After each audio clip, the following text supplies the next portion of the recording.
नमस्कार देवियों और सज्जनों। आज हम इतिहास के उन पन्नों को पलटेंगे जो हमें एक ऐसी कहानी सुनाते हैं जो दर्दनाक भी है और प्रेरणादायक भी। हम बात कर रहे हैं राजस्थान की।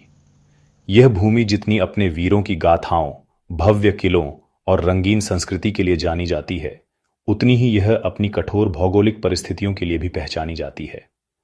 यहाँ की मिट्टी में शौर्य की सुगंध है, तो वहीं यहाँ के मौसम में संघर्ष की कहानी भी छिपी है। यह एक ऐसी धरती है जहां पानी की एक एक बूंद सोने के समान कीमती होती है और जहां जीवन प्रकृति की कृपा पर निर्भर करता है। इतिहास गवाह है कि इस भूमि ने कई बार प्रकृति का कठोर प्रहार झेला है। राजस्थान का इतिहास केवल युद्धों और राजवंशों का इतिहास नहीं है, बल्कि यह प्रकृति के साथ निरंतर संघर्ष का भी इतिहास है। यहाँ के लोगों ने सदियों से सूखे, अकाल और पानी की कमी का सामना किया है। ये प्राकृतिक आपदाएं यहाँ के जीवन का एक हिस्सा रही हैं। इन आपदाओं ने न केवल यहाँ के समाज को प्रभावित किया, बल्कि यहाँ की कला, संगीत और साहित्य पर भी अपनी गहरी छाप छोड़ी है। हर चुनौती ने यहाँ के लोगों को और भी मजबूत बनाया है। उन्होंने सीखा है कि कैसे कम संसाधनों में भी जीवन को जिया जा सकता है और कैसे मुश्किल समय में एक दूसरे का सहारा बना जा सकता है। आज हम एक ऐसे ही भीषण अकाल की बात करने जा रहे हैं जिसे इतिहास छापनियां अकाल के नाम से याद करता है। यह नाम सुनते ही आज भी बड़े बुजुर्गों की आंखों में एक खौफ उतर आता है। यह सिर्फ एक अकाल नहीं था, बल्कि एक ऐसी त्रासदी थी जिसने लाखों जिंदगियों को हमेशा के लिए बदल दिया। यह उस समय की कहानी है जब इंसान और जानवर दोनों ही प्रकृति के प्रकोप के सामने बेबस हो गए थे।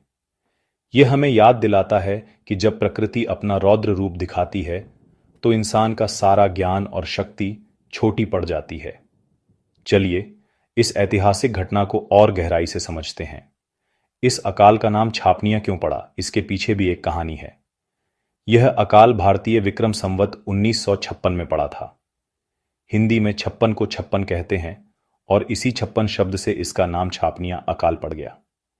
यह नाम उस साल की पहचान बन गया, एक ऐसा साल जिसे कोई याद नहीं करना चाहता, लेकिन जिसे कोई भूल भी नहीं सकता। यह नाम हमें उस दौर की भयावहता की याद दिलाता है जब समय जैसे थम सा गया था और हर तरफ केवल निराशा और बेबसी का मंजर था। यह सिर्फ एक संख्या नहीं, बल्कि लाखों लोगों के दर्द, पीड़ा और संघर्ष का प्रतीक है। तो सवाल उठता है कि आखिर यह महाविनाशकारी अकाल क्यों पड़ा। इसके पीछे कोई एक कारण नहीं था, बल्कि कई कारणों ने मिलकर इस त्रासदी को जन्म दिया था। सबसे बड़ा और प्रमुख कारण था मॉनसून का पूरी तरह से विफल हो जाना। साल 1899 में, जो विक्रम संवत 1956 था, बारिश की एक बूंद भी नहीं गिरी। खेत सूखकर पत्थर हो गए, फसलें उगने से पहले ही जल गईं और धरती में गहरी दरारें पड़ गईं। कल्पना कीजिए, उस भूमि पर जहां जीवन का आधार ही खेती हो, वहां अगर बारिश न हो तो क्या होगा। यह एक ऐसी स्थिति थी जिसने लोगों से उनकी आजीविका का एकमात्र साधन छीन लिया था। केवल बारिश की कमी ही एकमात्र समस्या नहीं थी। उस समय की प्रशासनिक व्यवस्था भी इस आपदा को संभालने के लिए तैयार नहीं थी। ब्रिटिश शासन के तहत अनाज के भंडारण और वितरण की कोई ठोस नीति नहीं थी। सारा ध्यान लगान वसूलने पर था, न कि लोगों की मदद करने पर।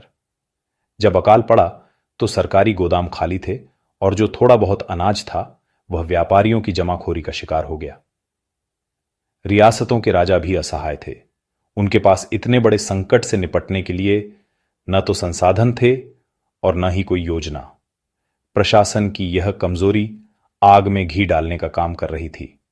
इस सूखे ने केवल इंसानों को ही नहीं, बल्कि पशुओं को भी अपनी चपेट में ले लिया था। जब खेतों में कुछ उगा ही नहीं, तो जानवरों के लिए चारे का भीषण संकट पैदा हो गया। पशुधन, जो राजस्थानी परिवारों की संपत्ति और सहारे का जरिया होता है, भूख और प्यास से मरने लगा। उस समय एक भयानक पशु महामारी भी फैल गई, जिसने बचे खुचे जानवरों को भी खत्म कर दिया। सड़कें और गांव मरे हुए जानवरों के कंकालों से पट गए थे। यह एक दिल दहला देने वाला दृश्य था, जिसने लोगों की आर्थिक और भावनात्मक कमर तोड़कर रख दी थी। यह अकाल केवल कुछ हिस्सों तक सीमित नहीं था, बल्कि इसने पूरे राजपूताना, गुजरात, मालवा और मध्य भारत के एक बड़े हिस्से को अपनी चपेट में ले लिया था। मारवाड़, मेवाड़, बीकानेर और जैसलमेर जैसे इलाके सबसे ज्यादा प्रभावित हुए। इन क्षेत्रों की भौगोलिक स्थिति पहले से ही नाजुक थी और सूखे ने इसे पूरी तरह से तबाह कर दिया। लोग अपने गांव, घर और जमीन छोड़कर सुरक्षित स्थानों की ओर भागने लगे, लेकिन जहां भी जाते अकाल उनका पीछा कर रहा था। यह एक ऐसी आपदा थी जिससे बचकर भागने का कोई रास्ता नहीं था। जब पेट की आग हर आग से बड़ी हो जाती है तो इंसानियत भी दम तोड़ने लगती है। छापनिया अकाल के दौरान आम लोगों का जीवन एक खुली जेल जैसा हो गया था। भोजन का संकट इतना गहरा गया कि लोग पेड़ों की छाल, पत्ते और घास फूस खाकर जिंदा रहने की कोशिश कर रहे थे। बाजारों में अनाज सोने के भाव बिक रहा था और आम आदमी की पहुंच से कोसों दूर था। परिवारों के परिवार भूखे पेट सोने को मजबूर थे। बच्चों की रोती बिलखती आवाजें और बड़ों की बेबसी ने माहौल को और भी भयावह बना दिया था। हर घर में मातम पसरा था और हर चेहरे पर मौत का खौफ था। इस भीषण संकट से बचने के लिए लोगों ने पलायन का रास्ता चुना। यह इतिहास के सबसे बड़े पलायनों में से एक था। लाखों लोग अपने मवेशियों के साथ जो कुछ बचा था उसे लेकर मालवा और गुजरात जैसे इलाकों की ओर चल पड़े, इस उम्मीद में कि शायद वहां कुछ चारा पानी मिल जाए। लेकिन यह सफर आसान नहीं था। रास्ते में भूख, प्यास और बीमारियों ने हजारों लोगों की जान ले ली। कई परिवार रास्ते में ही बिछड़ गए। यह पलायन उम्मीद की तलाश में एक मौत का सफर बन गया था। जो लोग घर पर रुक गए वे भी भूख से धीरे धीरे मौत के मुंह में समा रहे थे। अकाल का असर केवल भूख तक सीमित नहीं था, इसने समाज के पूरे ताने बाने को तोड़ दिया था। महंगाई आसमान छू रही थी। जो सेठ साहूकार थे उन्होंने अनाज की जमाखोरी करके इसे और भी महंगा कर दिया। चोरी और डकैती की घटनाएं आम हो गईं। सामाजिक रिश्ते तार तार हो रहे थे। ऐसी कहानियां भी सुनने को मिलती हैं जहां लोगों ने अपने बच्चों को कुछ मुट्ठी अनाज के लिए बेच दिया। यह उस समय की कठोर सच्चाई थी जो हमें यह सोचने पर मजबूर करती है कि भूख इंसान से क्या कुछ नहीं करवा सकती। यह एक ऐसा दौर था जब नैतिकता और मानवता दोनों ही भूख की आग में जल रहे थे। इस त्रासदी को राजस्थान के लोकगीतों और कहावतों में आज भी महसूस किया जा सकता है। एक प्रसिद्ध कहावत है, काल कोठड़ी, पग पग पर मौत खड़ी। मतलब अकाल एक ऐसी काल कोठरी है जहां हर कदम पर मौत खड़ी मिलती है। लोकगीतों में उस समय के दर्द को बयां किया गया है कि कैसे लोग अपने प्रियजनों को खो रहे थे और कैसे पशुधन के बिना उनका जीवन अधूरा हो गया था। ये गीत और कहानियां केवल मनोरंजन का साधन नहीं है, बल्कि वे उस ऐतिहासिक दर्द के जीवंत दस्तावेज हैं जो हमें उस दौर की पीड़ा का एहसास कराते हैं और आने वाली पीढ़ियों को सबक सिखाते हैं। हर आपदा अपने पीछे विनाश के निशान छोड़ जाती है, लेकिन साथ ही कुछ महत्वपूर्ण सबक भी सिखा जाती है। छापनियां। अकाल ने ब्रिटिश शासन और स्थानीय रियासतों की आंखें खोल दी। उन्हें यह समझ में आया कि केवल लगान वसूलना ही शासन नहीं होता, बल्कि प्रजा की देखभाल करना भी उनका कर्तव्य है। इस अकाल के बाद ब्रिटिश सरकार ने अकाल संहिता में कई सुधार किए। रेलवे लाइनों का विस्तार किया गया ताकि प्रभावित क्षेत्रों में तेजी से अनाज पहुंचाया जा सके। सिंचाई परियोजनाओं और नहरों के निर्माण पर जोर दिया गया ताकि भविष्य में खेती केवल बारिश पर निर्भर न रहे। इस त्रासदी ने समाज के भीतर भी गहरे बदलाव लाए। लोगों ने पानी के महत्व को और भी गहराई से समझा।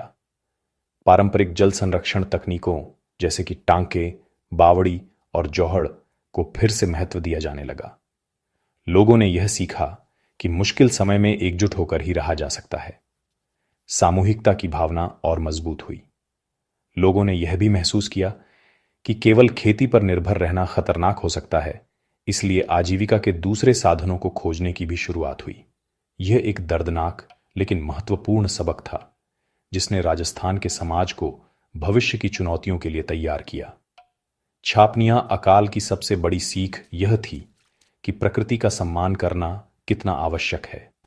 यह हमें याद दिलाता है कि विकास और पर्यावरण के बीच संतुलन बनाना जरूरी है। जब हम प्रकृति का अंधाधुंध शोषण करते हैं तो वह किसी न किसी रूप में अपना बदला लेती है। यह अकाल हमें जल संरक्षण, सस्टेनेबल एग्रीकल्चर और आपदा प्रबंधन के महत्व को समझाता है। यह केवल इतिहास की एक घटना नहीं है, बल्कि भविष्य के लिए एक चेतावनी है कि हमें अपनी प्राकृतिक धरोहर को सहेज कर रखना होगा, वरना इतिहास खुद को दोहरा सकता है। अंत में, देवियों और सज्जनों, छापनियां अकाल राजस्थान के इतिहास का एक काला अध्याय है, लेकिन यह यहाँ के लोगों की अदम्य इच्छा शक्ति और संघर्षशीलता का प्रतीक भी है। इस त्रासदी ने लाखों जानें ली, लेकिन यह राजस्थान की आत्मा को नहीं मार सकी। यहाँ के लोगों ने राख से उठकर फिर से जीवन को संवारा। उन्होंने अपनी मेहनत और संकल्प से सूखी धरती पर फिर से हरियाली लाने का सपना देखा और उसे साकार किया। यह कहानी हमें सिखाती है कि चाहे मुश्किलें कितनी भी बड़ी क्यों ना हो, अगर हौसला बुलंद हो तो हर चुनौती पर विजय पाई जा सकती है। राजस्थान की यही जीवटता उसे अतुलनीय बनाती है। धन्यवाद।